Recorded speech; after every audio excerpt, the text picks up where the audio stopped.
2024, 2025, 2026. Different years, same nightmare. An e-hailing driver working a shift, accepting a ride, trying to earn a living, and then gone. Their mistake? Doing their job. Tonight, or rather today, we confront a reality that has once again reared its ugly head with the brazen murder of 22-year-old Isaac Satlat. And this time, it was all caught on camera, because this is no longer just a crime story. This is a pattern.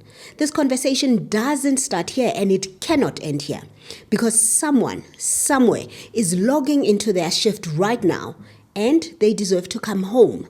Stick with me as we go deeper into the story in this riveting episode of Daily Updates with Miss Media.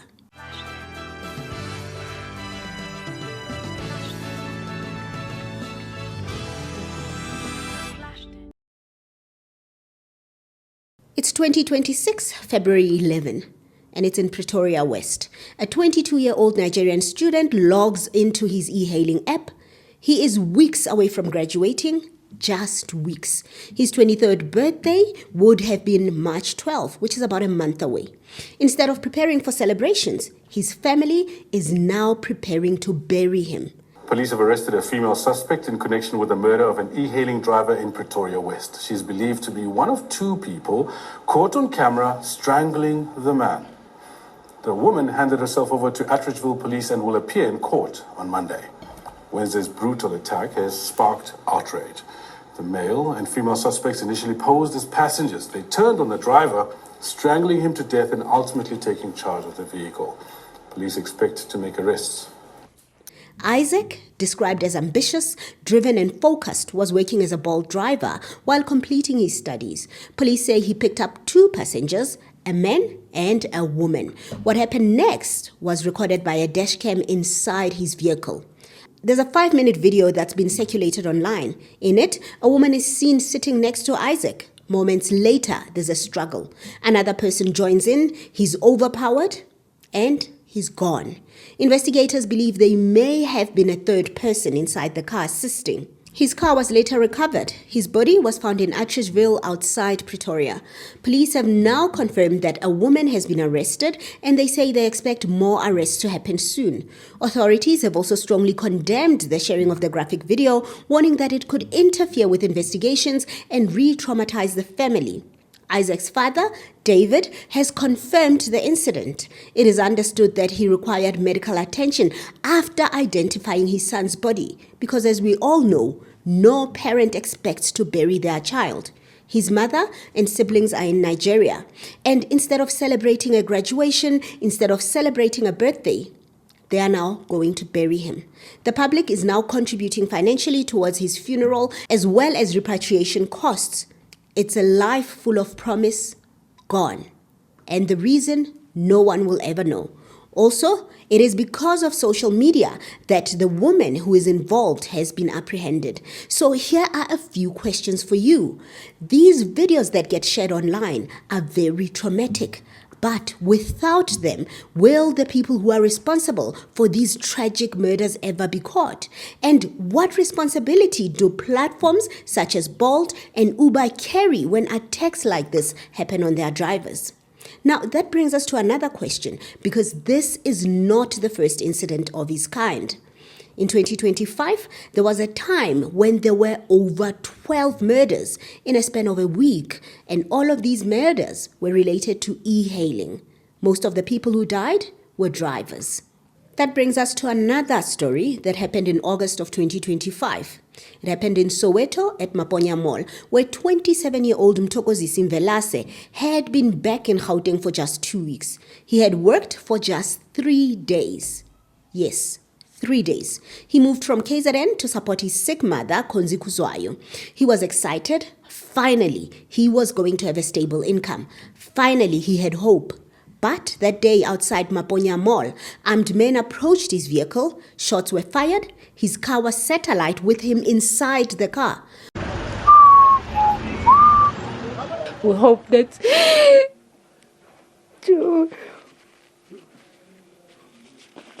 We all wish that he had not made a choice, as much as we wanted him to make a living for himself. But if only we knew, we would have told him, no, don't take this job. He came here to die, basically. That's what he came here for. On Monday, Mthokozisi Mvelase began a new week by setting himself up as an e-hailing driver. 3 days later, his family in KwaZulu-Natal is preparing to bury him.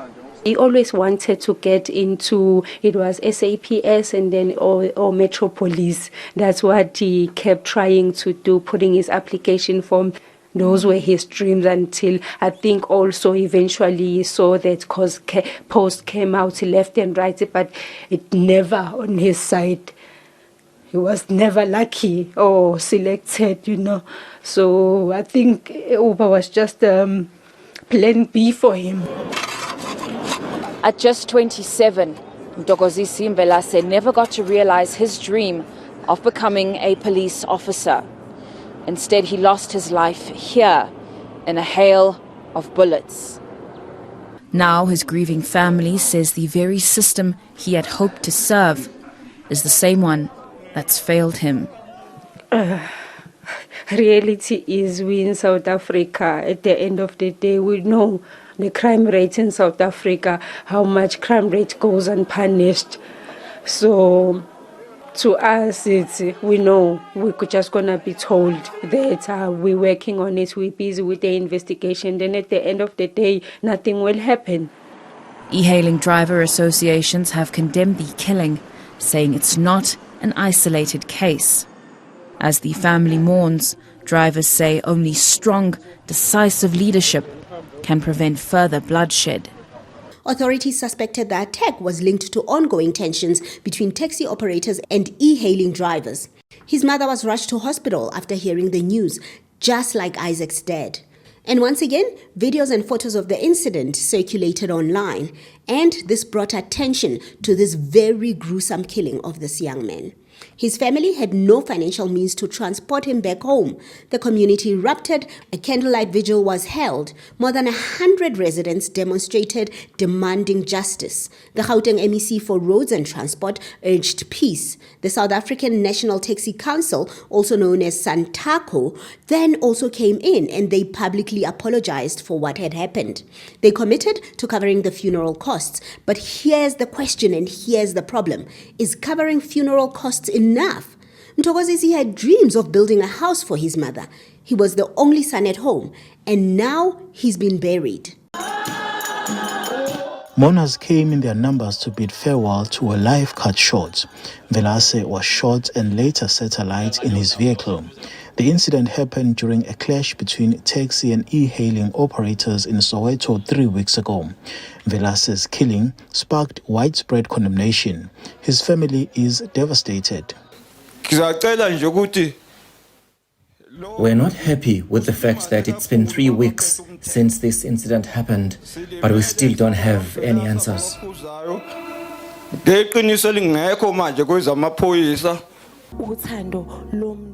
My brother was a very caring and loving person. He loved his family so much. We are truly saddened by what has happened. So, do all these protests even help, especially knowing that just 6 months later, we now have another e-hailing driver who's been killed in cold blood?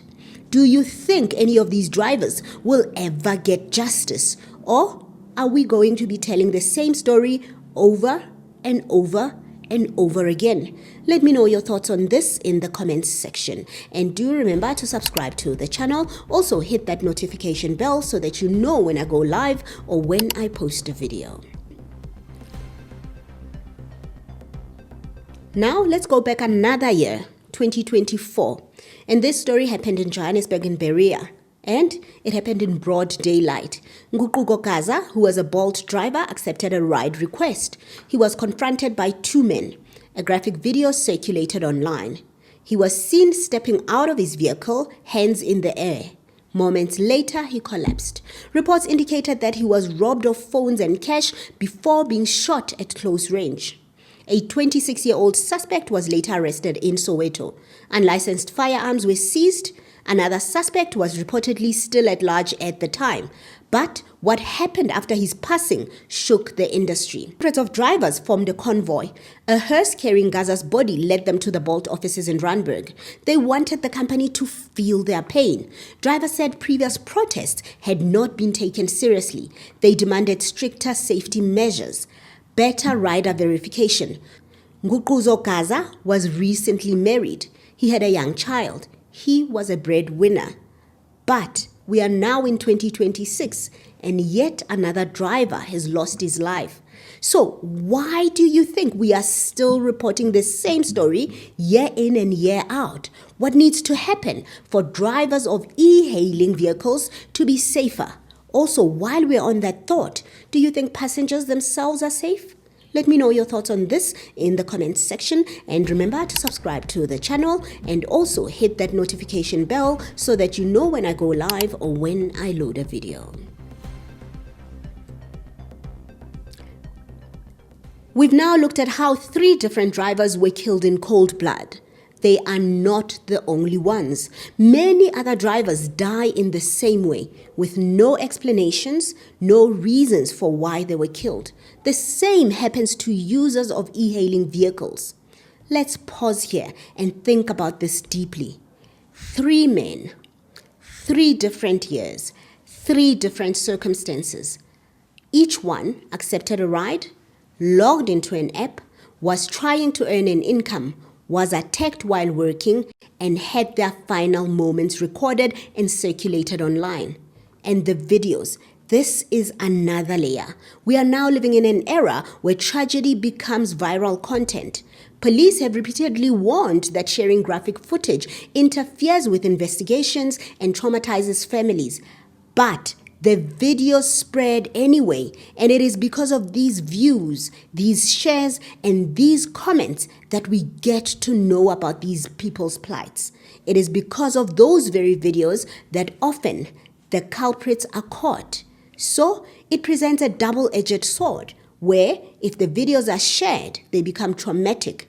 But if they were never shared, the criminals would never get caught. Let me know your thoughts on this in the comments section. Do you think it helps investigations to share such videos or not? Have you shared those videos and do you think it has helped? Also, while you are there, please do remember to subscribe to the channel. Now let's speak about the human cost of all of this. Isaac was weeks away from graduating. Mthokozisi wanted to build his mother a house. Nguquko was raising a young child. These are not statistics. These are futures erased mid-shift, and every time it happens, we say, this must never happen again, and then it does happen again. 2024, 2025, 2026, same story, different name. So here we are, 3 years later, 3 drivers, multiple families grieving, protests, arrests, promises, apologies, funeral pledges, and still drivers log into their apps each day, not knowing if they will make it home. So the question is no longer whether this is a crisis. The question is, who will act decisively enough to stop this? Because if nothing changes, we will be sitting here again in 2027 telling this same story again, just with a different name. I must repeat this. This conversation cannot end here because someone, somewhere, is logging into their shift right now and they deserve to come home. On that note, I will land here for today. If you enjoyed this breakdown, please subscribe to the channel, share the video, and hit that notification bell so that you know when I go live or when I load the next video. For today, that's it. Thank you for watching. I'll see you next time.